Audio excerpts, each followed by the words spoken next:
6 strangers awoke with no memories in a damp subterranean chamber. The space was massive, built of stone, capped by an unsupported arched roof. Moisture seeped slowly down bleak grey walls, pooling across oversized floor tiles. As they rose, the group realized they had no memory of who they were or how they had come to this place. The only illumination came from 3 swirling fountains of red, green, and blue energy. Their dim, gaseous light spread across the damp stone. Scar Blood Oath, an imposing orc, immediately retreated into the shadows to observe the others. Artemis Starseeker planted his feet firmly in one corner, carefully assessing the strangers around him. Alnan Vadon moved among the group, checking on the others while resting a hand on a sword that felt strangely foreign in his grip. It soon became clear that the weapons and armor they carried felt alien, as if gifted rather than earned. However, when Vikis Muras, a diminutive goblin adorned in intricate wooden jewelry, ran his hands over his staff and necklace, green and yellow sparks danced across the wood. He realized the items were his arcane focuses, closely tied to his ability to channel magic. With no answers to be found in the chamber, the party noticed a pathway leading south, where the enormous floor tiles shifted into smaller stones. They moved forward into the unknown. The narrow passage opened into a swampy, unroofed courtyard heavy with the scent of moisture and decay. As the group looked up, an ominous grey, clouded afternoon sky loomed above. The ground was covered in damp grass and scattered skeletal remains. Kratos, a towering golden dragonborn in medium armor, examined the bones and noticed a disturbing inconsistency. He found the skeleton of a massive Goliath that appeared centuries old, its bones brittle and turning to dust.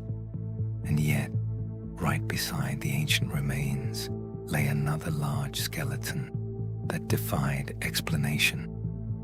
This second body had been stripped of flesh only hours earlier.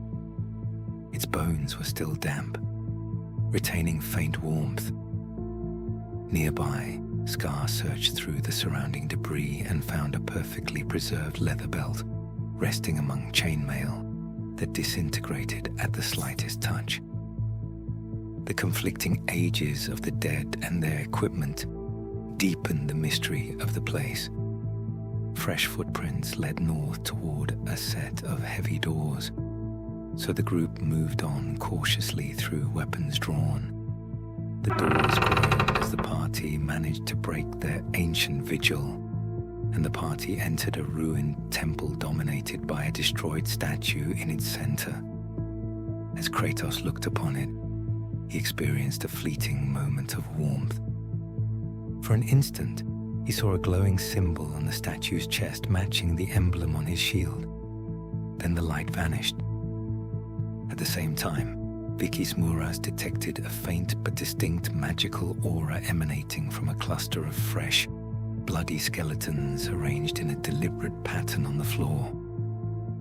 The magic radiated an ominous energy far beyond his understanding. When questioned, Vikis Muras suffered a violent flashback, his mind filled with images of a specific symbol, painted in blood upon burning city doors, trampled into crop circles, and carried on the shields of conquering armies. The fear was immediate and overwhelming. He staggered back from the bones, hyperventilating, refusing to approach the area. He warned the others that the magic was terrifying, and that he could not trust anyone present. As the group moved around the cursed remains, the temple darkened. Thick fog began to creep across the floor. It was at that moment that a whimpering sound drew Alnan forward, alert and with sword drawn. He discovered a small, ashen-grey goblin child slumped against the wall, injured and bleeding. Seeing the stricken goblin child, Kratos attempted to heal her, but his radiant magic met resistance. Only minor wounds closed, and the deeper injury remained untouched. Vicky's Muras questioned the goblin in their native tongue, to no avail, as she refused to answer. The party noticed concealed weapons beneath her clothing. Suddenly, she lunged past them, aiming a hidden dagger at Scar. Kratos reacted instantly, striking her down with radiant force. The sudden violence fractured any trust the group had previously held, with both Artemis and Irene expressing deep discomfort at what had occurred. And Scar and Kratos maintained it had been necessary for survival. The tension was palpable and did not fade. As the argument continued, Alnan inspected the goblin's wounds and noticed the bite marks matched her own teeth. He found a crudely drawn map detailing a nearby goblin camp and realized the temple may have been mistaken for their campsite. Before the group could react, Irene spotted humanoid shapes emerging from the fog. Scar stepping into the ritual pattern triggered a necromantic response. Rotting zombies rose, jaws dislocated, moaning as they advanced. Combat erupted in the gloom. Scar loosed an arrow and struck with his daggers. Kratos unleashed scorching fire from his mace. Irene inflicted grotesque, wheezing laughter upon one of the undead. Alnan fought with twin blades, defending Irene and cutting down attackers. Artemis commanded a zombie to kneel. From the shadows, Vicky's Muras hurled a final bolt of fire, ending the ambush. With the dead defeated, Scar disrupted the ritual pattern, breaking the necromantic spell and dispersing the fog.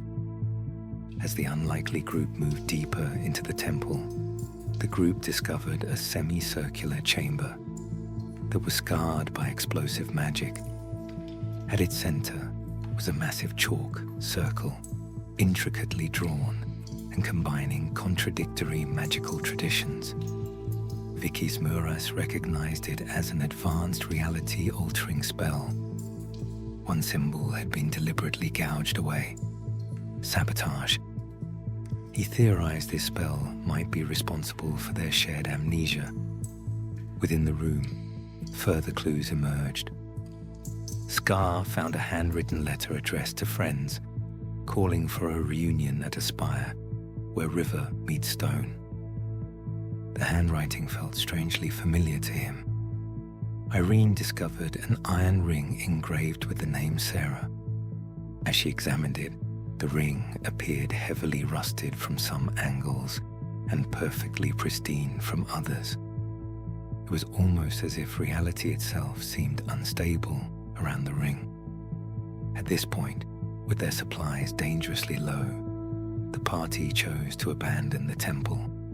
They followed an overgrown path east as the sun set behind snow-capped mountains. Below, a broad river wound toward the peaks. In the distance, a thin plume of white smoke rose from a mountain outcropping. Unable to reach it before nightfall, they took shelter in a stone ruin entwined with the roots of a massive tree. Inside, distrust lingered. Kratos searched for a bedroll and instead found stakes, holy water, manacles, and a silver mirror. Vicky's Muras conjured temporary bedding, obviously troubled before settling down, and demanded no further goblin killing. As night deepened, the 6 companions claimed separate corners of the ruin. Each slept with one eye open, guarding against the monsters outside and the strangers within.